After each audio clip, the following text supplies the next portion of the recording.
take you home.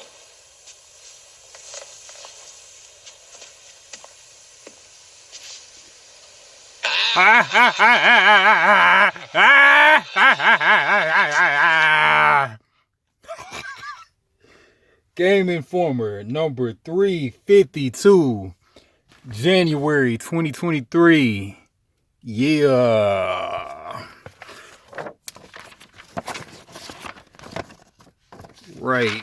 I'm going to make this one more snappy than ever. Going right to page 10. Touring Super Nintendo World. Japan's SNES World opened last year. There's wristband required activities, but you don't have to buy it, but it's for an extra cost. In 2023, the Universal Hollywood one opens up, and there's a gold pole cake. Looks delicious. Kind of like that one candy. I can't think of the name of it right now. And there's a mixed reality Mario Kart game. So I guess everybody's in kind of like a simulated Mario Kart with the effects. And then I guess everybody's racing on the screen in front of them.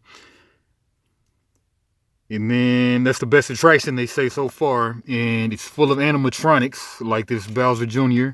And you got the guys in full costumes. Looking like real live Mario Brothers.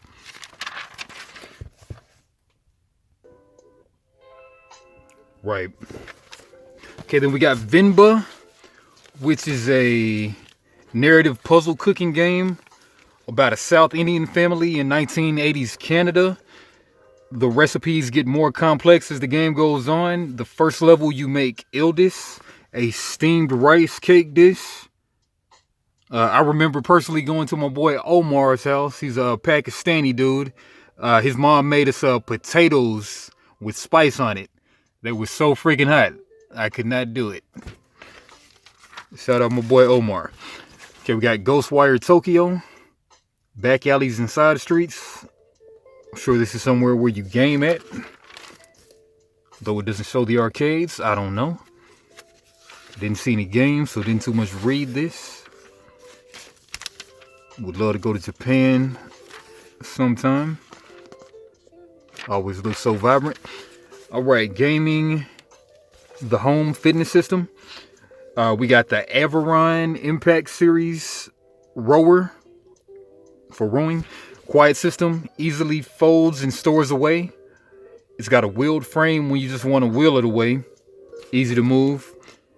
Good for different heights. And 22-inch touchscreen. And then you've got a lot of games on there, adding and following friends in daily workouts. But there's a $25 monthly membership fee for it. And you've got world locales, guided workouts, virtual oars that you can move through water. A lot of tracking of your stats and everything. And then log in to latest streaming service like your Netflix or your Disney Plus or whatever, Prime. And then you've also got a lot of games on there. Shooter adventure games, over 12 games. A breakout like. But the bad part is it's $2,200. Go on AveronActive.com. Check it out. This wacky looking controller. Let's read about that. The Victrix Pro BFG HD HPDP has supplied some excellent controllers of late. In this PS5, PS4, and PC compatible pad continues the trend. Other controller brands sometimes tout their modular qualities, but I've yet to encounter one as flexible as the BFG. Left stick D-pad position can be swapped. The D-pad's diamond PS, a whole bunch of crap, but it's $100, $180 at pdp.com. Wild. All right, then we got Mortal Kombat New Blood, how Mortal Kombat 9 reinvigorated the series while overcoming a bankrupt publishers and underwhelming predecessors. All right, so pretty much the story of this is around the early 2010s. Midway filed for Chapter 11 bankruptcy after Mortal Kombat versus DC. And then people pretty much describe that as pretty much the low point of the series. And Midway Chicago rebranded into WB Games Chicago. I guess Warner Brothers took it over. Started doing all that DC stuff. And then the remaining team that didn't get laid off from the bankruptcy became NetherRealm. And then Mortal Kombat versus DC led to Mortal Kombat 9. And then a lot of people view that as the best Mortal Kombat game ever, even after 11 has come out. And X-Ray Cam took a lot of refining, but it has become a great addition to the game.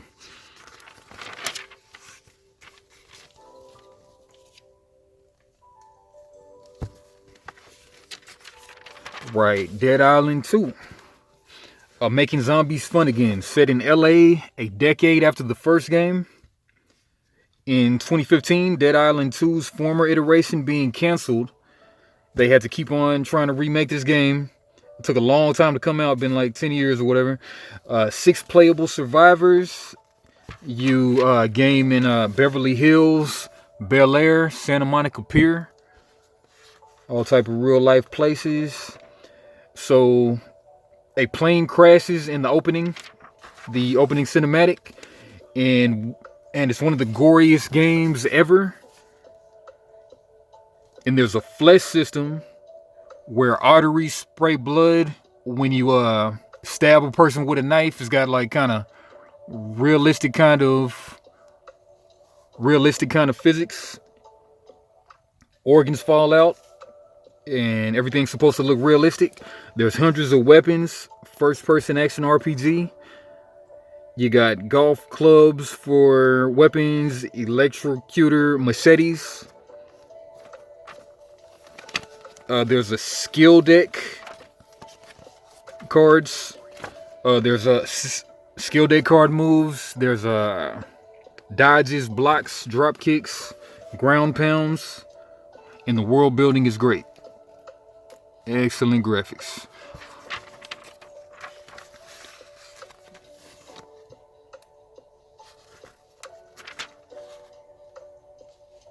Intense graphics there. Alright, then we got this game.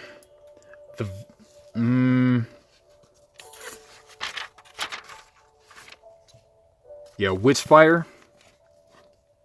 Okay, so The Vanishing of Ethan Carter was a 2014 adventure game. A horror and investigation game.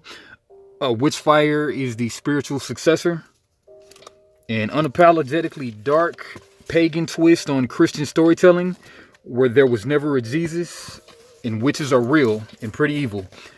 The church is corrupt. The church will infuse your blood with witch fire.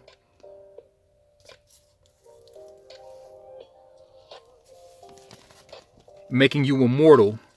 But you have to keep a steady supply to keep living. Or else you'll turn to ash. And so you got to keep on hunting witches as a prayer. And this is the game has a lot of Destiny-like movement, fast-moving first-person shooter, semi-old world roguelike for folks who don't like roguelikes, semi-open world. Level geometrics are fixed, letting you gain mastery.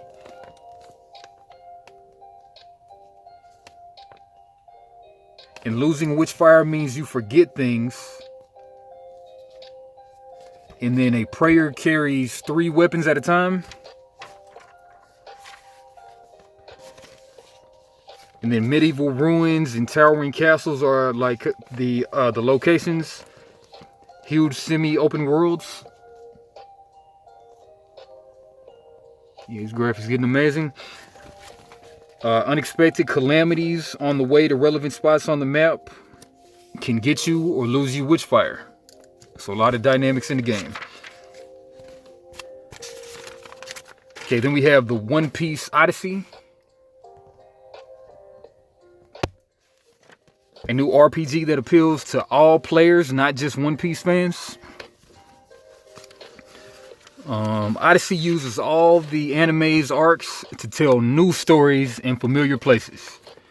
In the opening cinematic, a mighty storm splits the Straw Hat crew up. And then you're dealing with Pokemon-inspired mechanics and Persona-inspired menus.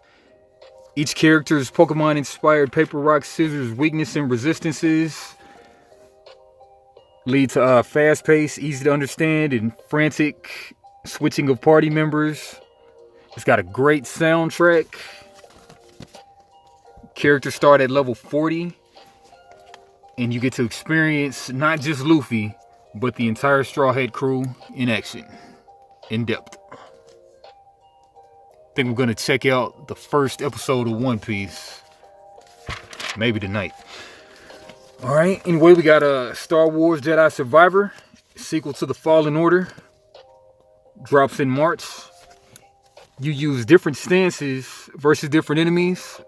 So I think there's 5 fighting stances. There's a new heavy stance, cross guard saber style like Kylo Ren. And there's new characters like Bo Dakuna, a mercenary for the Star Wars heads. Okay, we got the Path of Titans, a dinosaur MMO where you team up with friends to stay safe. And there's 30 different playable dinos. There's a lively modding community. There's new characters you can make and mod. Dogs, dragons, new maps. It uses the Unreal 5 engine to mod. And you got cross-platform play in here. Okay, then we got Atomic Heart. This is a game that they think is too good to be true. Just looks so cool. First person shooter RPG with alternate 50s Soviet Russia story. It's kind of sounding like BioShock mixed with Wolfenstein mixed with Prey. And after World War II, they're trying to create a futuristic utopia, but of course the robots rebel, and mutants born from human experimentation are wreaking havoc, and you are tasked with fixing it. Okay, Silent Hill F. It's a 60s Japan kind of horror story, as opposed to the rest of the Silent Hills, which were based in America. You have a foggy rice field in the beginning of the game, and then you see a young girl, and then by the end of the opening, the young girl's skin is peeling off, kind of looking something like that. Crazy. And this is the prequel to Silent Hill. And then 2 Silent Hill games at the same time. We got Silent Hill 2, the remake. Konami was involved with the remake, and this is a full remake, not a reskin or a visual upgrade. And then now you have the over-shoulder cam. Silent Hill 2. And we got Diablo 4. It's bloody and violent. Cinematic storytelling. Customize your hero with 3 of 5 classes. This guy chose the Barbarian, Sorcerer, and Rogue. Okay, mowing down endless opponents feels better than ever. Deep skill trees that you're dealing with can layer passive skills over active skills for additional damage or status effects. Non-linear progression, always online world, 40 to 50 hour campaign with a 100 level cap that extends into more stuff you can do after the level cap. Forspoken, the new action RPG. In chapter 2, your main character Frey arrives in the land of Athia, unaware of how or why she got there. She's from our world, New York. And Athia, the land, becomes filled with monsters soon after. Frey gets 100 plus spells to cast. You're doing parkour. And there's dragon and Valkyrie boss fights. A lot of stuff going on. Okay, then we got something that's coming. A Space for the Unbound. This is a psychic high school sweetheart game with supernatural threats that arise. 2D kind of beat 'em up looks like. Okay, then we got Goodbye World, where 2 indie game designers deal with financial struggles of making games. A Game Boy-esque platformer for inspiration and escapism. Okay, Oni, Road to be the Mightiest Oni, where Kuta and their spirit companion tag team by absorbing souls to defeat the Ops. Alright, then we got Pepper Grinder, where a giant drill wielding treasure hunter collects gems and murks the Ops. Okay, we got Botany Manor, where a botanist solves plant puzzles in 19th century England. And here's a Grimoire Once More, where Magic Academy hiding dark mysteries with magical girls. Okay, and to the reviews, Marvel Midnight Suns.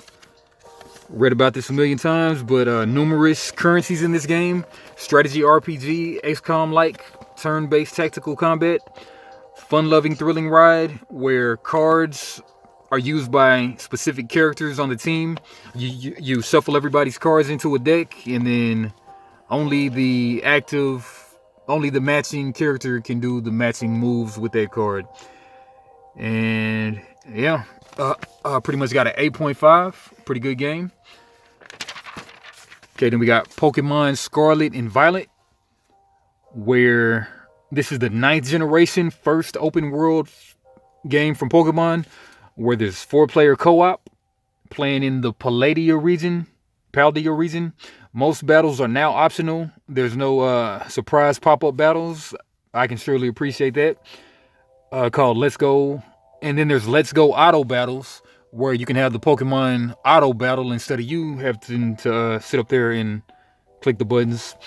But it does have some problems. There's some clicking. It's kind of low resolution. Characters pop in and out. But overall, they gave it an 8.25. Okay, Sonic Frontiers. First open world, kind of like the Pokemon, first open world Sonic game. Where here Sonic controls well, and he's got a new move called the Cycloop. A blue trail does things behind Sonic, and it's got great combat, strong character moments. So pretty solid 7.75 on that. Best 3D Sonic game in years, they say. Callisto Protocol. They say this one is too familiar, too Dead Space-like. Set mostly on the Black Iron Prison where they crash land at. And it's got repetitive fights, they say. Predictable story beats. Kind of underwhelming. They gave it a 6. Sounds like a pass. Alright, Need for Speed Unbound. Nearly 150 cars. You got drifting, boosting, ramps, smash targets, but an ignorable story. Great entry into the series. A lot of running from cops, but online, not too much running from cops. People are just trying to explore the city, really. 8.5 on that one. Vampire Survivors. 50 hours of pure gaming bliss, they call it. So you use the left analog pad to move around, and then you auto attack at regular intervals. So monsters approach non-stop, as you can see. Saw Asmongold TV playing this one time. Looks very interesting. So once you survive for 30 minutes, death comes for an instant kill, and that's what you call beating the level. There's randomized items dropped in, and then you can wield 6 weapons max with six accessories to modify those weapons. And then the game loves setting your expectations and subverting them. Got a whopping 9.75, almost a perfect score. Gaming Bliss. Game Informer must play. I'm sure it's on Steam. I would love to try. Look at all those stats. Crazy amount of stats going on. Yeah, crazy. Alright, then we got Call of Duty Modern Warfare 2. 6.5. Good multiplayer, but not the best campaign. The Atari 50, the anniversary collection, Over 100 games. Got a big 9. Great collection. Crisis Core, Final Fantasy 7. Got a solid 7.5. Pentiment. Unique storytelling with historical reenactments. Interesting. 8.5. We got Harvestella, Slice of Life RPG, 6.75. Somerville, looking like Limbo. Impressive moments. Horror game, Limbo-like, got an 8. And then what happened? What went wrong with the Google Stadia? Okay, it was supposed to be like a good alternative to Steam. With $10 a month would give you unlimited access to games. Where you could stream those games over PCs, TV, cell phones at 60 frames per second with high def. But launched in November 2019 and grand closing in January 2023. They say that the problem with making a console is that it's a terrible business unless you hit scale. Got to sell so many of those units. Disney has tried and failed 3 times. Comcast, Universal, Paramount, and CBS have also tried and also failed. Each console has to be better than the current generation of consoles, which Stadia was not. It was just trying to be very, very expensive to get on all type of platforms that are already out there. Porting games was too hard for it because Google decided to go with Linux as the building blocks of it, but not C++. So putting the games on the Stadia would cost you so many millions, even though that the user base wasn't there. So it just was not a good prospect. And then it launched not working on iPhones, so that was kind of bad of it, but then it soon was able to be iPhone compatible. But yeah, grand closing this month. Que sera, sera. Alright, that's been a nice, quick Game Informer, January 2023, Dead Island 2. Like, comment, subscribe, for your games. Spot.